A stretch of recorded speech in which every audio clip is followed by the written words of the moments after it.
श्री स्वामी समर्थ. सकाळची वेळ आहे आणि आम्ही आमच्या कोकणात गावी आलेलो आहे गणपतीसाठी. सकाळची वेळ आहे, सकाळचे 7 वाजले आहेत. माझी घरातली सगळी कामं आवरलेली आहेत आणि आता आमच्या घरात गणपती बाप्पांचं आगमन होणार आहे. तर चला, आमच्या घरी गणपती बाप्पांचं आगमन झालेलं आहे.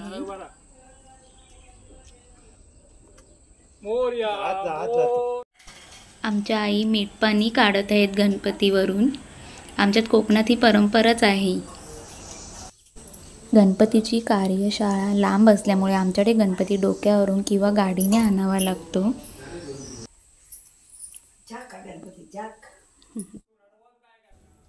माझ्या सासरी अशी पद्धत आहे की गणपती बाप्पा आले की त्यांना आपला देवारा असतो, आपल्या देवाची रूम असते, त्या रूममध्ये त्यांना रांगोळी घालून छानपैकी बसवलं जातं आणि तुपाची वाट गूळ खोबऱ्याचा नैवेद्य दाखवला जातो आणि त्याच्यानंतरच गणपतीला त्याच्या मकरामध्ये बसवलं जातं.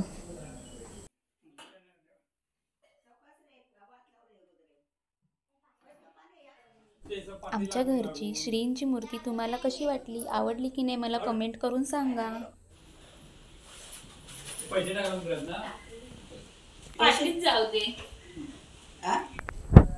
आज गणपती बाप्पांसाठी मी मोदक बनवले आहेत. 5 प्रकारच्या 5 वेगवेगळ्या भाज्या बनवल्या आहेत. वरण भात आहे, मिरची आहे तळलेली आणि भजी आहे तळलेली. मी एकटीच असल्या कारणाने मला शूट करायला नाही भेटलं. किती छान सुबक माझे मोदक तयार झाले आहेत बघा.